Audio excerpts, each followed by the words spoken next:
यह परी कहिया जिन गण हराई थे बलि चरियम।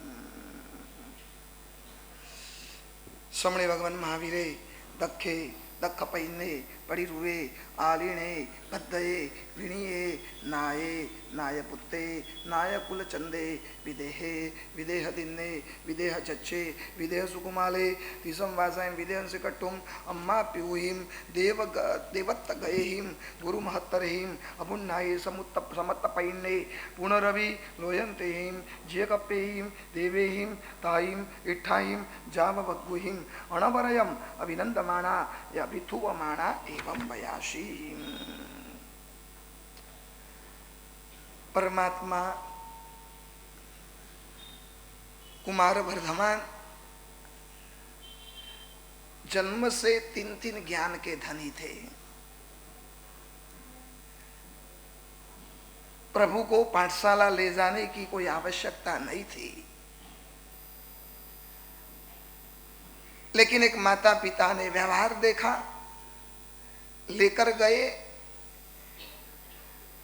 तब इंद्र महाराज नीचे आकर प्रभु की शक्ति का परिचय करवाते हैं। ये कौन है, कितने ज्ञानी हैं। अब सरस्वती को पाठशाला में बिठाते हो, तब जगत को वर्धमान की शक्ति का दर्शन होता है। शक्तिशाली आदमी कभी अपने आप नहीं कहेगा कि मैं बड़ा ज्ञानी हूं, मैं बड़ा विद्वान हूं, मैं बड़ा पंडित हूं। और धीरे धीरे बाल्य अवस्था परिपूर्ण होने आई, यौवन वयी में प्रभु ने प्रवेश किया और महावीर के पराक्रम तो आपने सुनो ने। वर्धमान कुमार मैंने एक बार दैनिक प्रवचनों में भी कहा था कि यदि फैन बनना हो ना तो आप किसके बनो, महावीर के बनो। कोई एक्टर को नहीं, कोई हीरो हीरोइन का नहीं, एक महावीर का फैन बनो ना। आमल की क्रीड़ा देखो कि वो राक्षस आया, वो देखो, तब महावीर का धैर्य, महावीर का सब्र, महावीर की प्रतीक्षा इतनी एक्सट्रीम पर थी। त्रिशला माता ने मोह से यशोदा के साथ शादी करवाई। अब पूरा कल्पसूत्र पढ़ लो। मैंने आज सुबह में ही देखा कि प्रभु की यशोदा के साथ शादी हुई ना। हम सच बताइए, आपके जीवन में सबसे अच्छा प्रसंग कौन सा आपके जीवन में, आपके लिए कौन सा? शादी का ही होगा ना। अब उस शादी के उत्सव को कितना बड़ा उत्सव बनाते हो। अब तो शादी में भी पंचानी का महोत्सव होने लगा, वहां भी अष्टानी का महोत्सव होने लगा। लेकिन यहाँ भद्रबाहु स्वामी जी महाराज ने सिर्फ 2 लाइन में इतना लिख दिया कि भगवान महावीर की शादी हुई। किसके साथ हुई? यशोदा के साथ। फिर पुत्री हुई जिसका नाम रखा गया प्रिय दर्शना, और प्रिय दर्शना की भी शादी हुई और जिसका नाम रखा गया, उसको जमाली के साथ शादी हुई और जमाली और प्रिय दर्शना से जो पुत्री की प्राप्ति हुई उसका नाम रखा गया शेषवती। बस बात खत्म। लेकिन कभी यशोदा के त्याग का विचार किया है?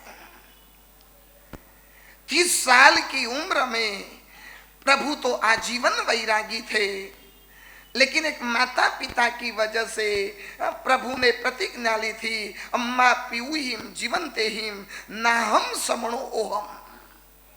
जब तक माता पिता जीवित हैं तब तक मैं क्या नहीं बनूंगा? साधु नहीं बनूंगा।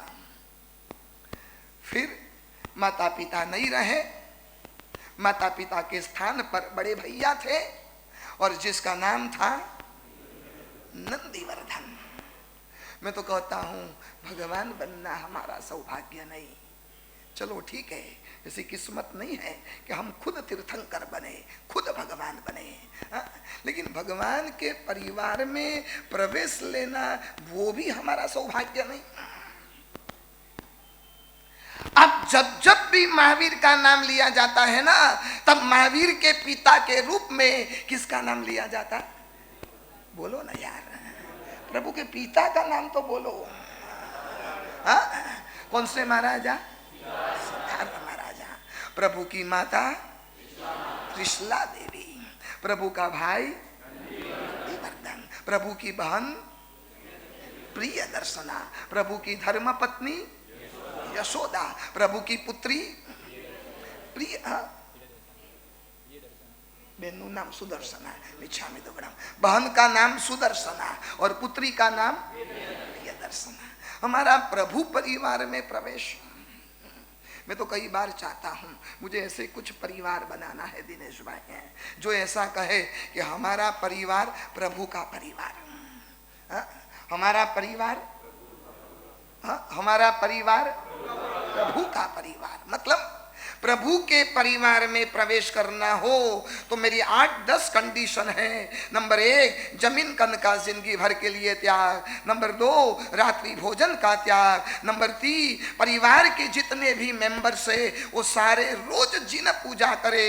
नंबर 5, कोई भी नशा, ड्रग्स, ड्रिंक्स, सिगारेट, एक भी नशीली चीज का उपयोग न हो। वैसी 8-10 मेरी कंडीशन है। वैसे परिवार मैं चाहता हूं प्रयूषण के बाद इतना बड़ा चेन्नई, इतनी बड़ी धर्मनगरी, कम से कम 108 तो प्रभु के परिवार बनेंगे कि नहीं बनेंगे?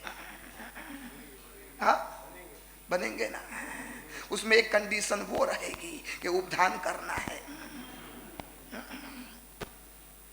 मेरा परिवार प्रभु परिवार। रोज मंदिर में जाओ ना, परमात्मा को प्रार्थना करो, प्रभु मैं तो तेरा जैसा कब बनूंगा, मुझे नहीं लगता है ऐसा मेरा सौभाग्य खिलेगा, लेकिन कम से कम तेरे परिवार में तो मुझे प्रवेश मिले। मैं तेरा भाई बनूं, मैं तेरी बहन बनूं, मैं तेरी माँ बनूं, मैं तेरा पिता बनूं, मैं तेरा अंकल बनूं, मैं तेरी आंटी बनूं। बस प्रभु कोई ना बहाने। हाँ, कल अपने हालरडा में नहीं गाया, मामा ये लाएंगे, मामी वो लाएंगे। चेटक महाराजा मामा थे और कितनी मामियाँ थी, क्योंकि चेटक महाराजा को 700 रानियाँ थी। कम से कम मुझे उस मामा के परिवार में एक ननिहाल में तो प्रवेश मिले। आज घर में जाकर, मिरर में जाकर देखना, मेरा सौभाग्य है कि प्रभु परिवार में प्रवेश मिले। आजीवन वैरागी प्रभु नंदीवर्धन के पास उपस्थित रहे, हाथ जोड़ा। औचित्य देखिए प्रभु का, जिसको सारा जगत नतमस्तक होकर जिनके सामने खड़े रहते हैं, वह जगतपति अपने बड़े भैया नंदीवर्धन के सामने हाथ जोड़कर खड़े हैं। हम हमारे सामने भी हाथ जोड़कर नहीं खड़े रहते। कुछ लोग आते हैं ना, 2 हाथ पीछे करके आते हैं, अपना सीना बाहर निकालते हैं। माता पिता गए, अब परमिशन दो, अब मुझे जगत का कल्याण करना है। सारे जगत के जीव इंतजार कर रहे हैं कब वर्धमान कुमार की दीक्षा हो और कब वर्धमान कुमार महावीर बने, और महावीर बनकर, तीर्थंकर बनकर समवसन में देशना देवे, और चारों ओर जो हिंसा का साम्राज्य है, चारों ओर हिंसा का अंधेरा फैला हुआ है, और उसमें उजाला फैलाए।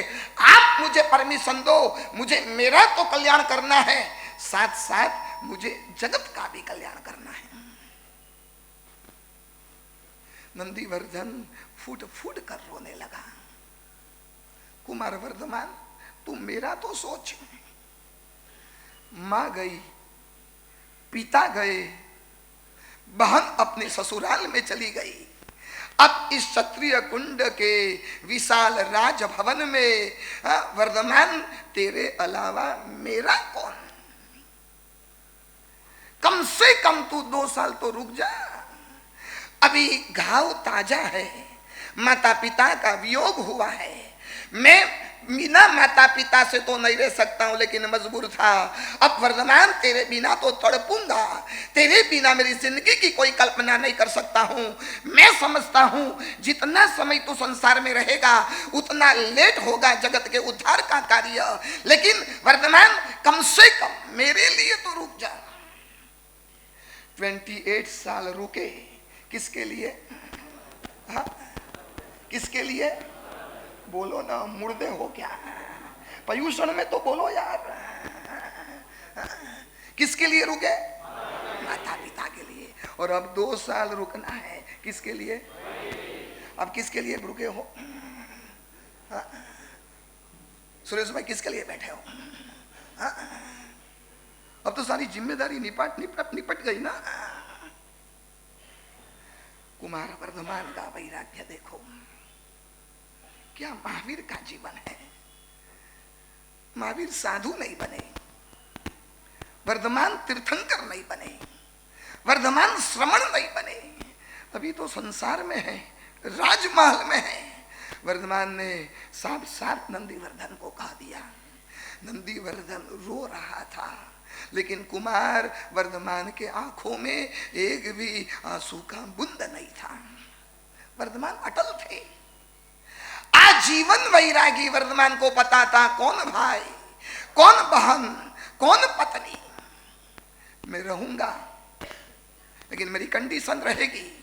कुमार वर्धमान ने नंदीवर्धन को स्पष्ट ऑर्डर दे दिया, मेरे लिए इस राजभवन में कोई भी आरंभ समारंभ नहीं होगा, मैं स्नान नहीं करूंगा, मैं अच्छे राजकुमार के कपड़े नहीं पहनूंगा, मुझे राजभवन का एक कोना दे दो और दिन रात मैं कायोस्त्र ध्यान में रहूंगा, सिर्फ आधी धोती पहनूंगा। कौन कहते हैं? हाँ हाँ, अभी परमात्मा नहीं बने, अभी तो राजकुमार वर्धमान की बात। मेरे लिए बनाई हुई रसोई राजमहल में मैं यूज नहीं करूंगा। हाँ? 2 साल प्रभु राजमहल में रहे, लेकिन नहीं जैसे रहे। अब एक काम करो ना, अभी संवत्सरी के 3 दिन बाकी है ना, 3 दिन बस ऐसे रहो, घरवाली के सामने बोलना नहीं, हाँ? खाना पीना नहीं। कहाँ खाना? श्रीपाल भवन में जाकर, हाँ? पत्नी के सामने देखना तक भी नहीं, बेटे और बेटी के सामने देखो ना, 3 दिन में तो तहलका मच जाएगा। हाँ? उस समय यशोदा की कल्पना करो ना, उस पात्र के लिए शास्त्रों में कोई वर्णन नहीं है, लेकिन एक कल्पना तो रजू कर सकते हैं ना। छोटी सी प्रियदर्शना,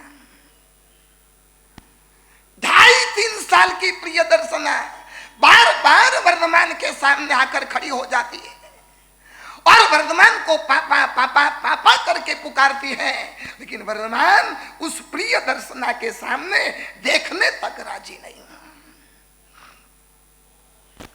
जाती है मम्मी के पास, उसके पल्लू को लेकर अपनी आंख पोंछती है, मम्मी ये पापा मेरे सामने देखते नहीं, पापा मेरे साथ कुछ बोलते नहीं। पहले तो पापा मुझे गोद में सुलाते थे, अपना प्यारा हाथ मेरे मस्तिष्क पर प्यार से हाथ घुमाते थे, मुझे पियू पियू पियू करके बुलाते थे, और अब पापा देखते नहीं। तब यशोदा इस छोटी बेटी को कैसे समझाए? मैं दिवाली में आपको गीत सुनाऊंगा, यशोदा के विरह का गीत है। जब कुमार वर्धमान ने राजमहल छोड़ा होगा, तब यशोदा के दिल में क्या क्या दर्द पैदा हुआ होगा, और उससे तो ज्यादा दर्द वो था कि वो प्रियदर्शना को कैसे समझाए कि तेरे पापा तो आजीवन वैरागी है। माँ के आग्रह से उन्होंने मेरे साथ शादी किया, पहले से कंडीशन करके रखी थी कि मैं तेरे साथ कुछ समय तक वैश्विक सुखों को उपभोग करूंगा, फिर मैं त्याग करने वाला हूं। तब यशोदा ने कहा था कम से कम मेरे लिए तो नहीं, लेकिन ये प्रियदर्शना के सामने तो देखो। और उस समय 2 साल नंदीवर्धन का आग्रह, 2 साल कंप्लीट हुआ। प्रभु विनीत थे, ज्ञात पुत्र थे, ज्ञात नाम के कुल के चंद्र समान थे। 30 साल तक प्रभु संसार अवस्था में रहे। प्रभु के 3 नाम थे प्रभु के पिताजी के। एक नाम था सिद्धार्थ, दूसरा था श्रेयांश, तीसरा था यशस्वी। भगवान की माता जो वशिष्ठ गोत्र की थी उनके भी 3 नाम थे। एक नाम था त्रिशला, दूसरा था विदेहदिन्ना और तीसरा था प्रीतिकारिणी। परमात्मा के जो चाचा थे जिसका नाम था सुपार्श, परमात्मा के बड़े भाई थे जिनका नाम था नंदीवर्धन, परमात्मा की बहन थी जिसका नाम था सुदर्शना, परमात्मा की धर्म पत्नी थी जो कौंडिन्य गोत्र की थी जिसका नाम था यशोदा, परमात्मा की जो पुत्री थी उसके 2 नाम थे अनोद्या और प्रियदर्शना, और परमात्मा की बेटी की जो बेटी थी जिसको दोहित्री कही जाती उसके 2 नाम थे शेषवती और यशवती। ऐसे पूरा परमात्मा का पूरा परिवार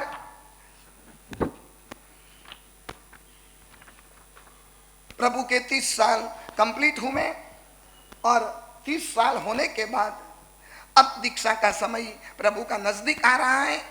लोकांतिक देवों का आचार है प्रभु को विनंती करें।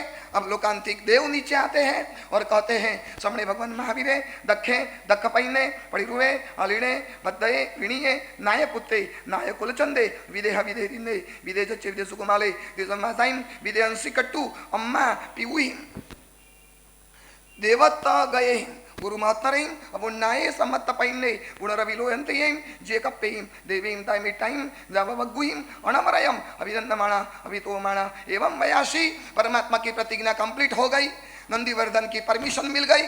5वें देवलोक में से 9 लोकांतिक देव नीचे आते हैं जिसका नाम है सारस्वत, आदित्य, वन्नी, वरुण, गर्दतोय, तुषित, अव्यमाद, अद्योत और रिष्ट। और नीचे आकर परमात्मा को एक आचार है, प्रभु तो आजीवन वैरागी है, प्रभु तो दीक्षा के लिए उद्यत है, लेकिन अपना खुद का एक आचार समझकर, जैसे मेहमान स्टेशन पर उतरे चेन्नई के, मेहमान आपके घर में ही आने वाले हैं तो भी आप स्टेशन तक क्या करने को जाते हो, रिसीव करने को जाते हो कि नहीं जाते हो। एक लोकांतिक देवों का आचार है। हालांकि प्रभु स्वयं संबुद्ध है, नमुत्थुनम सूत्र में प्रभु का विशेषण है स्वयं संबुद्धाणम, तो भी लोकांतिक देव प्रभु को विनंती करने को आते हैं। और नंदीवर्धन के राजमहल में प्रभु का अवसर ध्यान में खड़े हैं। 9 लोकांतिक देव अपने परिवार के साथ आकर प्रभु को विनंती करते हैं, जय जय नंदा, जय जय भद्दा, भद्दम ते जय जय खत्य वरमसहा बुज्जाहि भगमम लोकनाहा सयल जगत जीवहियम पवत्ते ही धम्म तिथम हिय सुय निशेषकरम सब्बलोए सब्बजीमान भविष्यि तिकट्टू जय जम शब्दम पहुचंती। प्रभु आपका जय हो, प्रभु आपका विजय हो।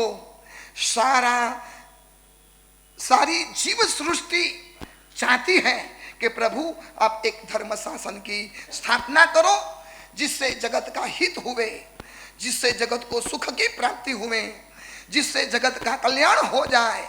और जय जयकार करते हुए ये 9 लोकांतिक देव परमात्मा को दीक्षा के लिए विनंती करते हैं कि प्रभु आप चारित्र धर्म का स्वीकार करके इस अवसर पीढ़ी के आप अंतिम तीर्थंकर बनो और सभी के दिलों में बोधि बीज की प्रभु आप स्थापना करो। दीक्षा लेना प्रभु का निश्चित था तो भी लोकांतिक देव प्रभु को रिक्वेस्ट करते हैं, आपका भी उपधान करना निश्चित है तो भी मैं क्या करता हूं, मैं विनंती करूं। हाँ क्या, अब राजस्थानी हो ना इसलिए मनवार चाहिए, मनवार। हाँ क्यों महेंद्र भाई, मनवार चाहिए ना शिवलाल जी। हाँ?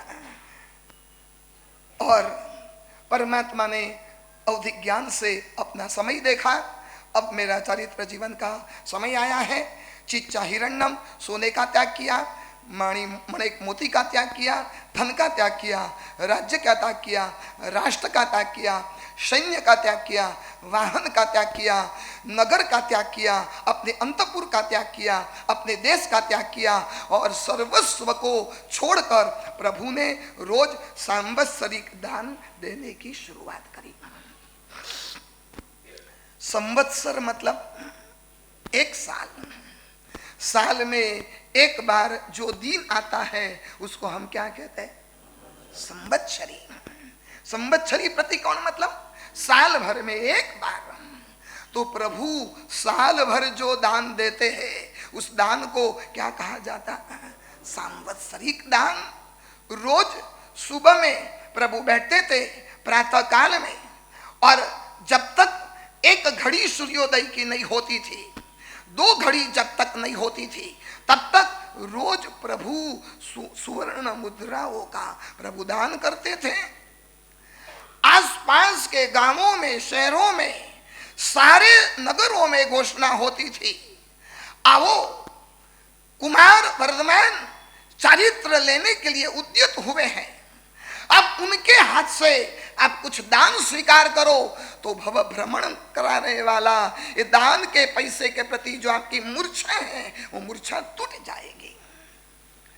कुमार वर्धमान देने वाले हो, और देव जहां जहां लोग रहते थे और मन में इच्छा होती थी कि मुझे प्रभु का दान लेने के लिए जाना है, कैसे जाऊं?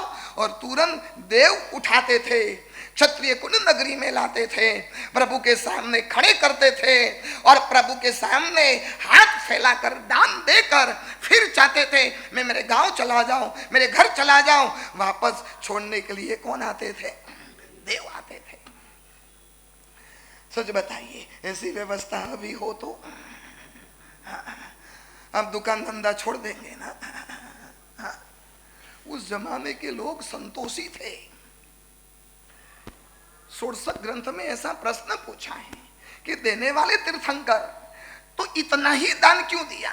रोज का प्रभु का दान कितना था बताएं? 1,08,00,000 स्वर्ण मुद्राएं रोज की, और साल भर की टोटल लगाओ तो 3 अबज 88 करोड़, 3 अबज 88 करोड़ और 80 लाख पूरे साल भर की, इतने प्रभु ने दिया।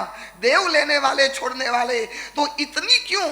क्योंकि लोग जब लेने के लिए आते थे ना, और महावीर का छोड़ने का सत्व जो देखते थे, इतना बड़ा राजमहल, इतने बड़े राजकुमार, इतनी रिद्धि समृद्धि ये छोड़ कर जाते हैं और हम लेने के लिए आए हैं।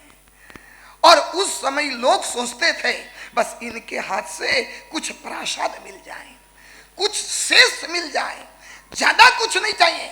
महावीर के मुख के ऊपर धन को छोड़ने की, त्याग करने का जो सत्व देखकर लोग एक प्रसाद समझ कर ले जाते थे। वो प्रसाद 3 अबज 88 करोड़ और 80 लाख का था। आपके जैसे लोभी लालचू नहीं थे। ऐसा ऑप्शन रखा जाए कि जिसको प्रमावना 2 चाहिए तो 2 मिलेगा, 5 चाहिए तो 5 मिलेगा। सच बताइए क्या करेंगे? आप तो यही कहेंगे ना, हमारे घर में 10 मेंबर हैं, 10 कवर दे दो। हमारे घर में 20 मेंबर हैं, 20 कवर दे दो। आपके जैसे लोभी लालचू उस जमाने में नहीं थे। और प्रभु का दीक्षा का दिन नजीक आया। नंदीवर्धन राजा ने सारी क्षत्रिय कुंड नगरी को दुल्हन के जैसे सजाई और अलग अलग प्रकार के, जैसे जन्माभिषेक के वक्त 8 प्रकार के अभिषेक के लिए कलश तैयार करवाए थे, वैसे कलश तैयार करवाए। और जिस दिन प्रभु का दीक्षा दिन था वह था मुगशीर्षवदी दशम। प्राचीनी नाम की छाया थी, पोरसी अभिनिवृत्त नाम का सूरत नाम का दिवस था, विजय नाम का मुहूर्त था, चंद्र प्रभु नाम की शिविका में जो देव, मनुष्य और असुर उठा रहे थे। और पूरा दीक्षा का वरघोड़ा प्रभु का यहाँ प्रारंभ हो रहा है। क्षत्रिय कुंड का राजकुमार वर्धमान जब चारित्र के मार्ग पर जा रहे हैं ना, लाखों अब जो लोग इस प्रभु का सत्व निहालने के लिए, प्रभु का पहले अभिषेक हुआ, अभिषेक होने के बाद प्रभु शिबिका में बन ठन कर वहां पर प्रभु बैठे और प्रभु के शिबिका में, प्रभु के वरघोड़े में सबसे पहले अष्टमंगल चल रहा था। फिर 108 लोग तलवार लेकर, 108 लोग हला लेकर, 108 लोग शंख बजाने वाले, 108 लोग ढोल बजाने वाले, ऐसे इतना बड़ा जुलूस परमात्मा का क्षत्रिय कुंड के नगर में से निकल रहा है। और इस वरघोड़ा देखने के लिए पूरी लाइन क्षत्रिय कुंड के आसपास राजमार्गों पर लगी हुई है। लोगों को पता नहीं चला, देखने वाले भान भूल गए। और इस वरघोड़े में यदि देखना जैसा कुछ था ना, तो कौन थे? वर्धमान थे। बड़ी शिबिका, सिंहासन के ऊपर कुमार वर्धमान विराजमान, और वर्धमान का शौर्य, वर्धमान का सत्व, वर्धमान का त्याग, सारी दुनिया अचंभित रह गई। इतना कुछ होने के बावजूद भी छोड़ने में इतना आनंद। भगवान महावीर का वरघोड़ा जब निकला ना वर्षिदान का, तब दुनिया अचंभित थी कि आज तक हमने लेने का आनंद देखा, लेकिन आज राजकुमार वर्धमान को देखकर पता चला आनंद लेने में नहीं है, आनंद तो लेने में है। इतना छोड़ने का भगीरथ कार्य। तब यहाँ लिखते हैं कि महिलाओं को 3 चीज बहुत पसंद होती है। एक तो कली, दूसरे नंबर में काजल, तीसरे नंबर में सिंदूर। कली मतलब झगड़ा। देखो ना, ये तो प्रदूषण चल रहा है, इसलिए शांति है। कल मुझे एक सासू बहू आए थे ना, उन्होंने कहा गुरुदेव 8 दिन के बाद हमारा पारणा होगा। अब पारणा समझे ना, 8 दिन तो आपका क्षमात्मा का व्याख्यान सुना ना, इसलिए 8 दिन तो इफेक्ट रहेगी। गुरुदेव भादरवा सुद पाचम आने दो ना। और हमारे घर में से किसकी आवाज? हाँ बोलो ना। कली, काजल और सिंदूर। ऑपरेशन सिंदूर हुआ ना। हाँ? और 3 चीज तो अत्यंत वल्लभ होती है, दूध, बाजिंत्र और दामाद। ये 3 चीज वरघोड़ा जब निकला, सभी जल्दबाजी में जो अपना आंख में आजने का जो काजल था वो अपने गाल के ऊपर लगा दिया, गाल के ऊपर जो पप पाउडर लगाने का था वो आंख में लगा दिया, जो पायल पैर में पहनने का था वो पायल गले में पहन लिया, और गले में पहनने का जो नेकलेस था वो कहाँ पहना? पैर में पहन लिया। कोई बालिका बाथरूम में स्नान कर रही थी और वरघोड़ा देखा तो आधा कपड़ा पहना नहीं पहना और गीले शरीर से सीधे बाहर आ गई। और आसपास वालों ने कहा, तब पता चला अरे मैं तो आधा स्नान करके आधा कपड़े पहनकर मैं आई हूँ। और कोई तो ऐसा हो गया, पानी लेने के लिए कुएं के पास जाना था और अपने बच्चों को खंधे पर बैठाना था और घड़े को अपने हाथ में रखना था। उल्टा हो गया, बच्चे को छोड़कर आई और घड़े को लेकर आई। लेकिन सारी नगरी आज एकमात्र कुमार वर्धमान को देखते हैं। अहो रूपम अहो महोजः सौभाग्य में तद कटरे शरीरे गृह्णामि दुखानि करस्य धातु यशिल्पम इद्रुग वदति स्म काचित। सभी ने कहा क्या रूप है, क्या सौंदर्य है। यदि ब्रह्मा विष्णु हमें मिल जाए ना तो उनके हाथ का हम अवधारणा लेवे कि इतना अद्भुत शिल्प इन लोगों ने बनाया। और परमात्मा का वरघोड़ा निकला और उस समय स्वस्तिक, श्रीवत्स, नंदावर्त, वर्धमानक, भद्रासन, कलश, मत्स्ययुग्म, दर्पण, ये 8 अष्टमंगल चल रहे थे। फिर ध्वजा चल रही थी, फिर हाथी, घोड़े, रथ, सैन्य चल रहे थे। लाखों लोग इस वरघोड़ा में जुड़े हुए थे।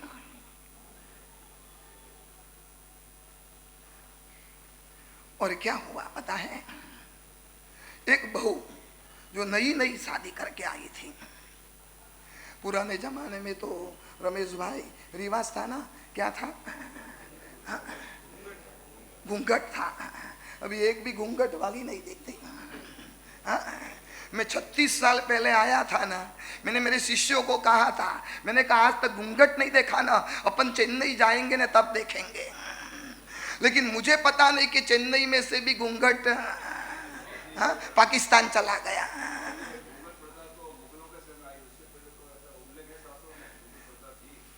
वो जाने दो ने कब आई, लेकिन अच्छी थी। जब आई जैसे भी आई, लेकिन अच्छी थी। नई नई बहू घूंघट डालकर प्रभु का वर घोड़ा देखने को आई। वहां तो हजारों लोग खड़े थे, कितने बुजुर्ग लोग भी खड़े थे, लेकिन सभी प्रभु को देखने में मग्न थे। तब वर्धमान को देखने के लिए बीच में घूंघट आ गया। तब उस बहू ने क्या किया बताए, अपने घूंघट को उठाकर वर्धमान को देखने लगी। उसकी सास बाजू में खड़ी थी।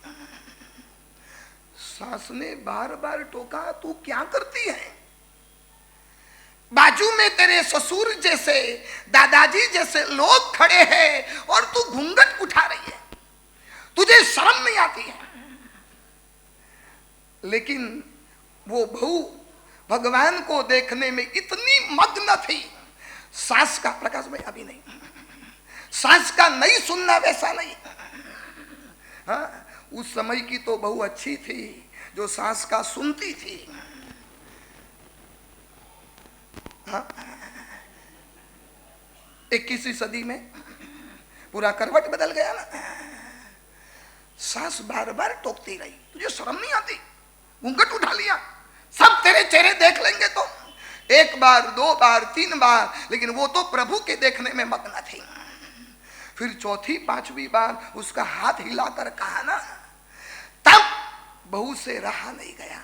बहू ने कहा, मम्मी जी आप कभी से कहते हो कोई देख लेगा, कोई देख लेगा, कोई देख लेगा। यहां जो भी खड़े हैं ना, वो मुझे नहीं देख रहे। यहां तो 3 लोक के नाथ देवाधिदेव कुमार वर्धमान को देखते हैं। तेरा किस्मत फूटा हुआ है। बहू ने अपनी सास से कहा, आपका किस्मत फूटा हुआ है, यहां भगवान को देखना चाहिए और आप मेरे सामने देखते हो। यहां भगवान को देखना चाहिए और आप बार बार मेरे सामने देखते हो, कोई देख लेगा, कोई देख लेगा, कोई देख लेगा। अटे कोई देखने वाला नहीं है, अटे हैंग करने देखे भगवान ने देखे। देखो मारवाड़ी कतरो ठा पड़े। अब पर्यूषण के बाद में मारवाड़ी में प्रवचन दू, पूरा हैंग प्रवचन। फिर मेरी गलती निकालेंगे, बाबूजी अटे भूलिया, बाबूजी अटे भूलिया। तब सास को पता चला, अभी मुझे बहू को नहीं देखना चाहिए, अभी मुझे कुमार वर्धमान को देखना चाहिए। घर में कोई भी पात्र हो, लेकिन ये पात्र यदि हमें एक बार प्रभु को दिखा लेवे ना, तब उस पात्र का अभिवंदन करना चाहिए। सास ने हाथ जोड़ा, बात सही है, अब कुमार वर्धमान कब देखने को मिलेंगे? आज मुझे चांस मिला है, जिंदगी भर तेरा तोबरा तो देखना ही है ना, आज मुझे प्रभु को देखने को मिले। ऐसा वरघोड़ा चला, जय जय नंदा, जय जय भद्दा। और वरघोड़ा निकलते निकलते ज्ञात खंडवन उद्यान में जब पहुंच रहा है, तब घर की जो कुलवृद्धा स्त्री थी महावीर को शिखामन देते हैं, जय जय नंदा, जय जय भद्दा। हे कुमार वर्धमान, तू जिस मार्ग पर जा रहा है वहां ज्ञान, दर्शन और चरित्र का निरतिचार पालन करना, 5 इंद्रियों पर विजय प्राप्त करना, श्रवण धर्म का अच्छी तरह से सेवन करना और विघ्नों को जय प्राप्त करके तू सिद्धि के मार्ग पर, सिद्धि के स्थान में जल्द से जल्द पहुंच जाना। अपमत्तो हराई आराहणा पटाकम, तू अप्रमत्त बनकर आराधना रूपी पताका का स्वीकार कर लेना और 3 लोक के मंडप में जाकर तू अनुत्तर ऐसा केवल ज्ञान की प्राप्ति करना, परिसहो पर विजय प्राप्त करना। जय जय खत्ती अवरवसहा, बहुईम दिवसाहिम, बहुईम पक्षाहिम, बहुईम मासाहिम, बहुईम ऊहिम, बहुईम अयणाहिम, बहुईम संवत्सराहिम, अभिये परिसवो गाणम खंती खमे भैरवाणम धम्मे ते अभिगम भवऊ तिकट्टू जय जय सद्दम पहुंजंती। तू हम ऐसे आशीर्वाद देते हैं, ऐसे शुभकामना व्यक्त करते हैं, जल्द से जल्द इस कर्मों की सेना को तोड़कर विजयी प्राप्त करके कुछ ही दिनों में केवल ज्ञान प्राप्त करके मोक्ष स्थान को तू प्राप्त करना।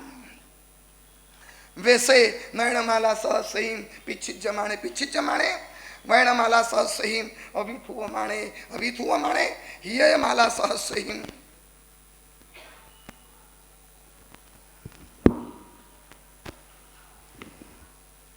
उन्नीस जमाने ऐसे हजारों लोग प्रभु को देख रहे थे, हजारों अंगुलियां प्रभु के सामने इशारा कर रही थी, हजारों अंजलियां प्रभु के सामने जोड़ी जाती थी, और भवनपति व्यंतर पैमानिक हजारों देवों इस पालखी को उठा के और महाविभूति के साथ समस्त रुद्धियों के साथ ये वरघोड़ा जब अंत में ज्ञात खंड नाम के उद्यान में पहुंचता है, अशोक वृक्ष के नीचे शिविका को वहां स्थापित किया जाता है और उस शिविका से प्रभु नीचे उतरते हैं और प्रभु नीचे उतरकर शिविका को साइड में रखी जाती है।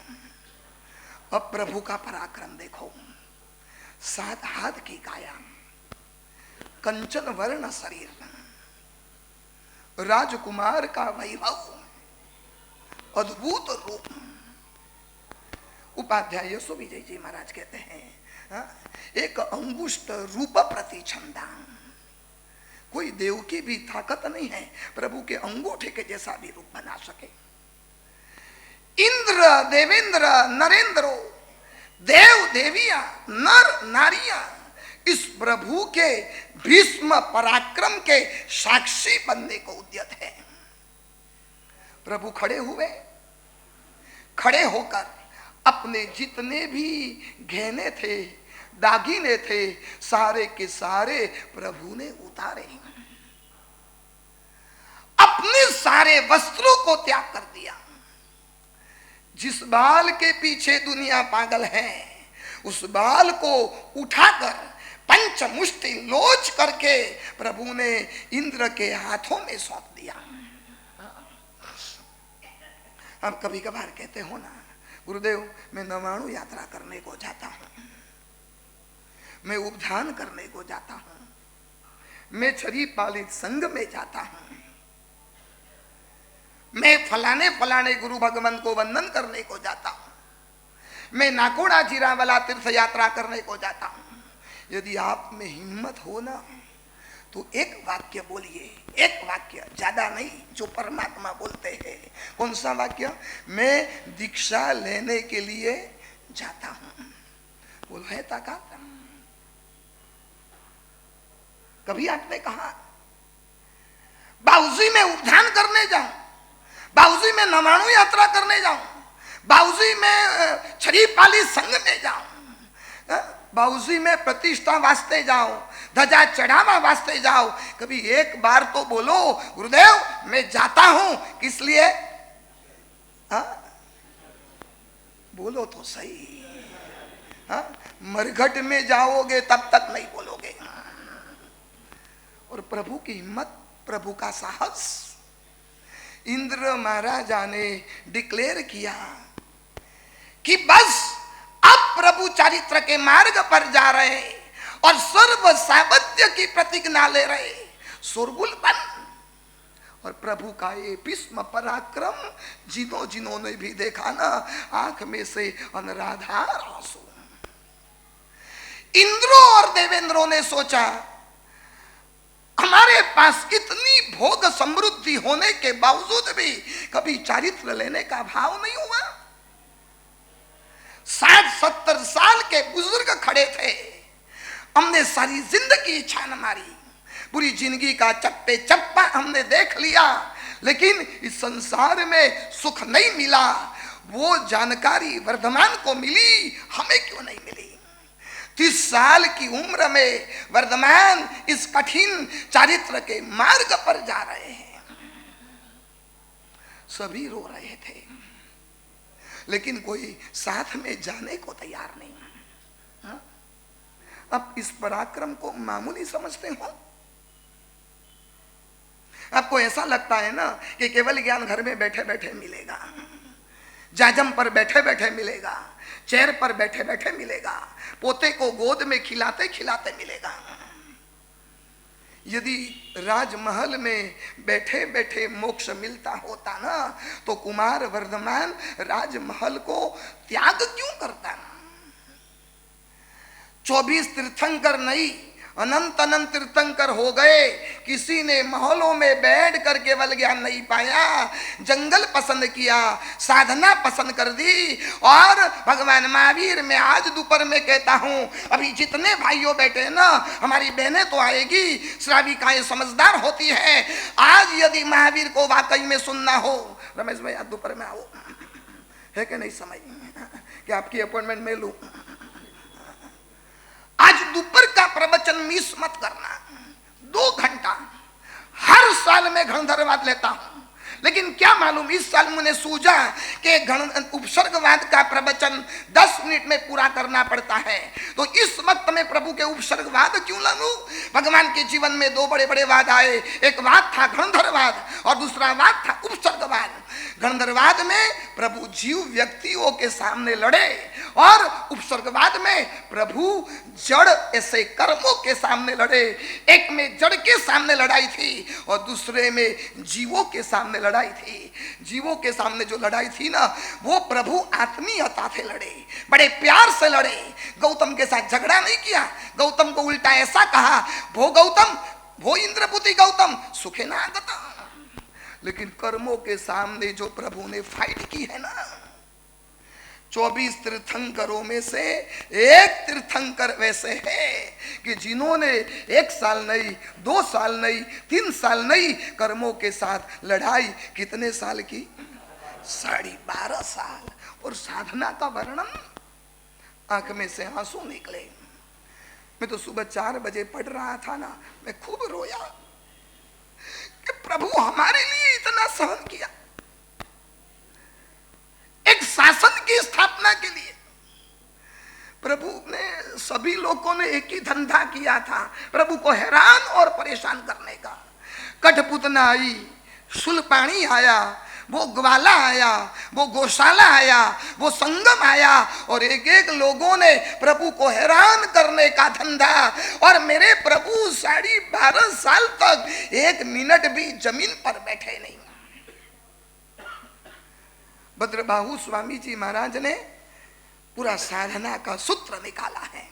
साधना करनी है ना, तो कैसी करनी चाहिए?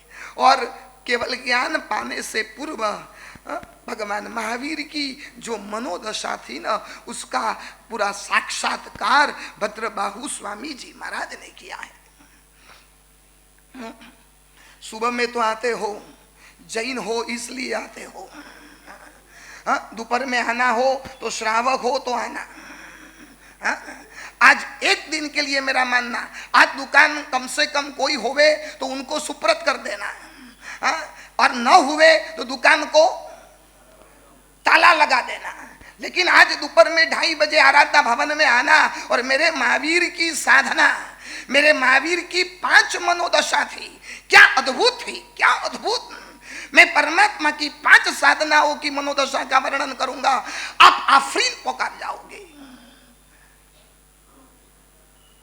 कुमार वर्धमान का साहस, पंचमुष्टि लोच करते हैं, इंद्र रोता है, इंद्राणियां रोती है, नंदीवर्धन का तो रोना नहीं समाता है। जिसके साथ मैं एक थाली में खा रहा था, जिसके साथ बचपन में गलियों में खेल रहा था, जिसके कंधों पर चढ़कर मैं वर्धमान वर्धमान वर्धमान पुकार रहा था, वो वर्धमान गया। अब किसको बुलाऊंगा? बात बात में मैं वर्धमान को याद करता था, पुकारता था, वर्धमान वर्धमान वर्धमान। अब पूरा राजमहल मेरे जैसे स्मशान की भांति पूरी शांति छा जाएगी। नंदीवर्धन रोता है, सुदर्शना रोती है, यशोदा का तो पूछना नहीं। छोटी सी प्रिय दर्शना पूछती है अपनी मां से, ए मेरे पिताजी क्या कर रहे हैं? क्यों उन्होंने बाल उखाड़ डाला? क्यों उन्होंने कपड़े फेंक दिए? क्यों उन्होंने अपने गहने और ज्वेलरी का बलिदान दे दिया? यशोदा अपनी छोटी प्रिय दर्शना को कैसे समझाए? और प्रभु का ये भीष्म साहस सारी दुनिया अचंभित रह गई।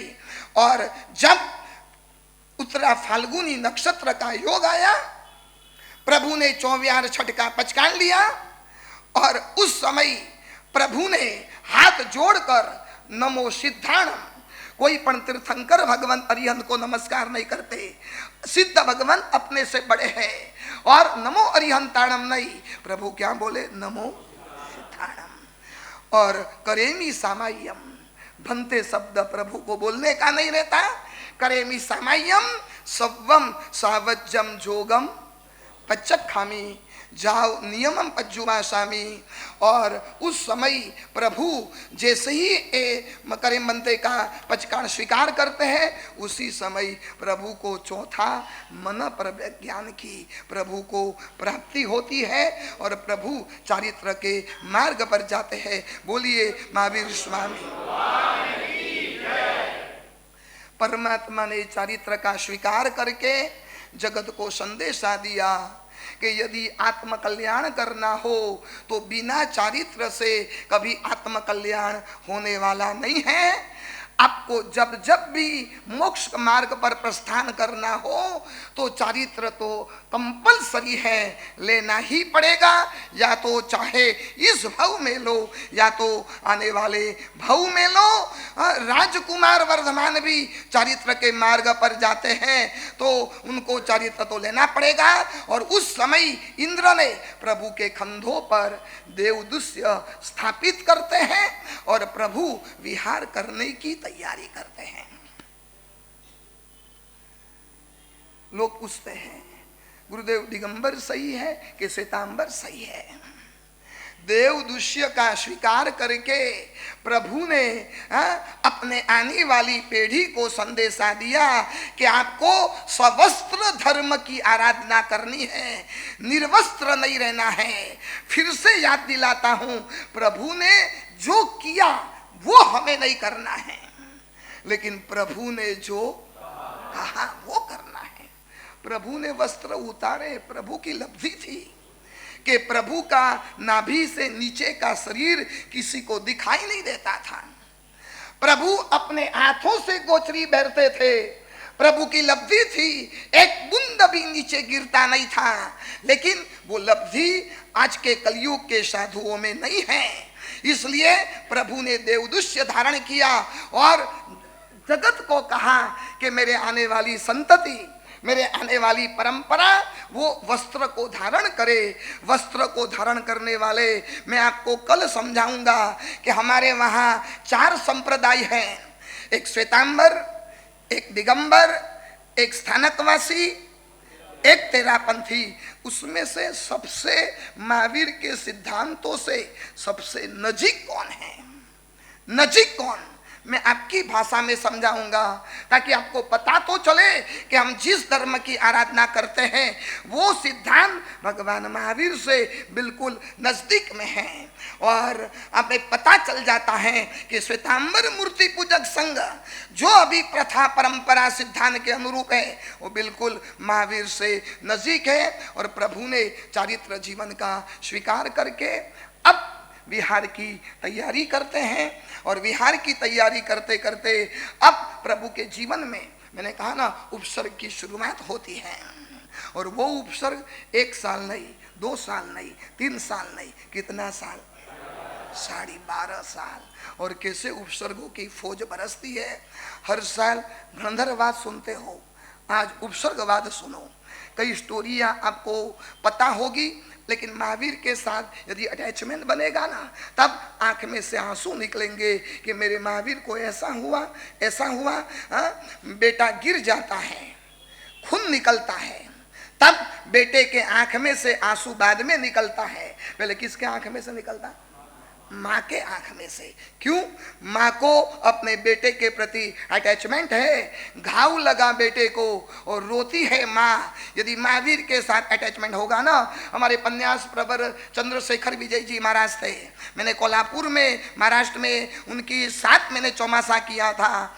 उनका उपसर्गवाद बहुत ही जबरदस्त था, बहुत प्रसिद्ध और फेमस था। मैंने उपसर्गवाद सुनने के लिए उनके साथ चौमासा किया, क्योंकि उपसर्गवाद पर्यूषण में आता है और पर्यूषण चौमासा में आता है। और मैंने सुना 3 घंटों तक चंद्रशेखर महाराज रो रहे थे और हजारों की सभा जो सामने मौजूद थी वो भी रो रही थी। महावीर के साथ इतनी आत्मीयता बना लेना।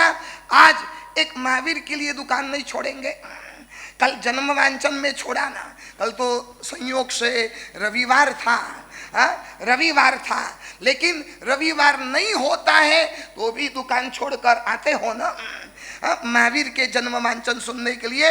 तो आज महावीर का उपसर्गवाद सुनने के लिए दोपहर में अवश्य 2:30 से 4:30 बजे, बरोबर 2:30 बजे मैं वहाँ सामने वाले स्टेज के पार्ट के ऊपर आ जाऊंगा और आपको 2:25 को आ जाना है।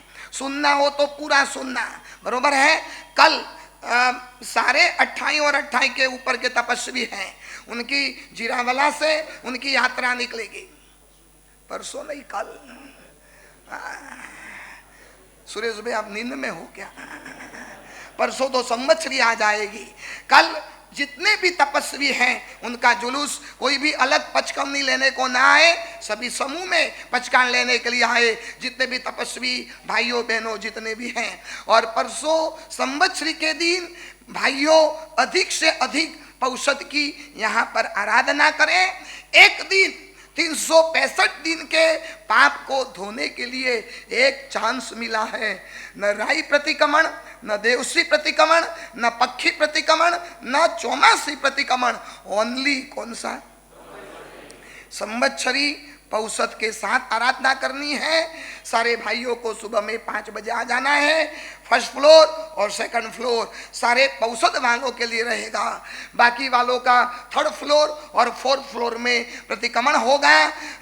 कल का अद्भुत माहौल, कल आपकी उदारता, एकमात्र देखो जैन संघ की रमेश भाई श्रद्धा तो देखो कि एक सुपने को हिलाना है। क्या करना है? हिलाना है। उसके लिए जैन संघ लाखों की बोलियां बोलता है, लाखों की बोलियां। जैन संघ को नतमस्तक नमन करने का मन होता है कि एकमात्र फूल की माला, सोने की माला, सपनों को उठाकर यहाँ से यहाँ रखना है, पारणा जी को यूं ही झुलाना है और उसके लिए लाखों रुपया छोड़ने को जैन संघ तैयार है। ये दृश्य और कहीं भी देखने को नहीं मिलेगा, मात्र कहाँ मिलेगा?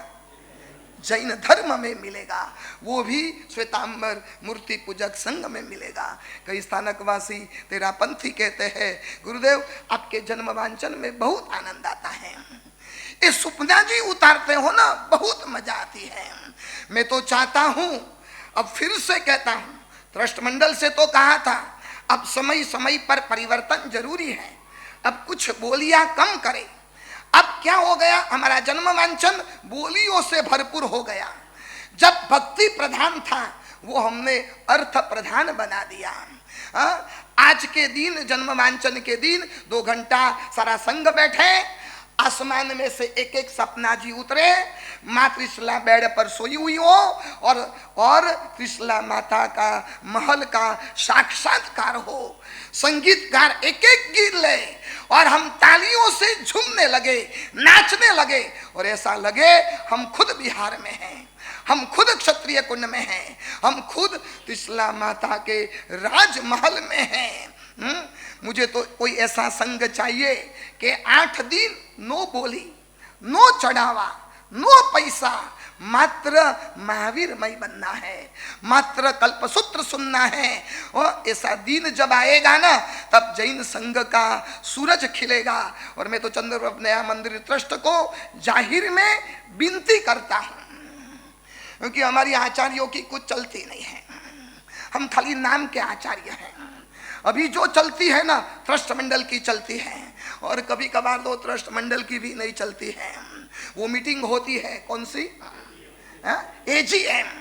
मैंने रमेश भाई से कहा, मैंने कहा आप अध्यक्ष हो, आपके पास विजन है, तो चंद्रप्रभ नया मंदिर ट्रस्ट के अब 2 सुपना जी 2 बार बोली बोलने का अब चढ़ावा बंद करो। पहले जमाना था, मैंने नजरों नजर देखा था, पूरा 6 मंजिला भर जाता था, बोलने वाले खूब थे, इसलिए ठीक बात थी। अब संयोग बदल गया, चेन्नई शहर बड़ा बन गया, लोग साहूकार पेट को छोड़कर बाहर चले गए, अब जहां रहते हैं वहीं चढ़ावा लेते हैं।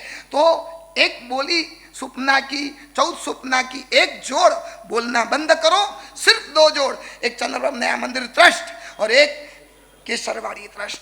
उसके बजाय तीसरी कम करनी चाहिए, ताकि लोगों का भी समय बचे और लोग भक्ति में झूमते रहे। और श्रावकों की भी फर्ज बनती है कि साधारण की बातें हो, अष्टमंगल की बातें हो, तो अपने आप लावा ले लेना चाहिए। मैं तो बोलता हूं कि 10 वर्ष की स्कीम निकालनी चाहिए। इस वर्ष लिखाया 10 साल तक लगातार आपका इनाम, 10 साल तक कोई बोली कोई चढ़ावा कुछ भी नहीं। हमारे पास कुछ विजन तो होना चाहिए ना। देखो ना, मोदी रोज बोलते हैं 2047 2047, उस समय हिंदुस्तान की आजादी को कितने साल होंगे, 100 साल। अभी तो चल रहा है 2025 साल बाकी है, 27 साल बाकी है। लेकिन हमारे प्रधानमंत्री का विजन है देश को पूरे विश्व की तीसरी अर्थ की ताकत बनानी है। तो देश के लिए विजन हो, तो जैन संघ के लिए कोई विजन नहीं। 25 साल के बाद जैन संघ को कहाँ आगे लेके जाना है, जैन संघ की आने वाली नई पीढ़ी, नया जनरेशन क्या सोचने वाली है, क्या करने वाली है, इसकी तैयारी अभी से शुरू करनी चाहिए। अभी से सोचना चाहिए। हम सच बताए रमेश भाई, कोई ऐसी मीटिंग आप नाकोड़ा में अध्यक्ष हो, आप केसरवाड़ी में अध्यक्ष हो, आप आराधना भवन में अध्यक्ष हो, कभी ऐसी संघ की मीटिंग बोलाई, इसलिए कौन सा एजेंडा कि 25 साल के बाद जैन संघ को कैसे आगे लेकर जाना, वो एजेंडा लेकर एक मीटिंग आपकी निकली। मीटिंगों में क्या होता है, लड़ाई झगड़े, मारा मारी, वही बाकी रहता है, बाकी सब कुछ हो जाता है। चलिए कुछ प्रभु के नाम पर ऐसा कुछ सोचे, हम आने वाले 50 साल तक जिन शासन को क्या देवे उसकी बातें। चलिए आज यहाँ परे करेंगे, कल 24 तीर्थंकरों का जीवन, और कल दोपहर में भगवान महावीर के वीर वंशजों की वंशावली। देखो ना, सुधर्मा स्वामी पाठ का प्रभाव। मेरा आज गला बैठ गया था, मैंने छोटे महाराज को कहा, मैंने कहा आज आप ही पूरा करना, गला बैठ गया है, लेकिन यहाँ बैठा और गला खुल गया। चलिए तो दोपहर में भी 2:30 बजे आना। अभी अष्टमंगल का जो भी कार्य होता है वो कार्य यहाँ पर करना है। जो भी भाइयों जाते हो 2:30 बजे आ जाना। हाँ चलो, बहनों को भी कहता हूँ कि आप प्रार्थना करके जो भी काम निपटा के 2:25 को, 2:40 को नहीं, 2:25 को आप सभी को आना है।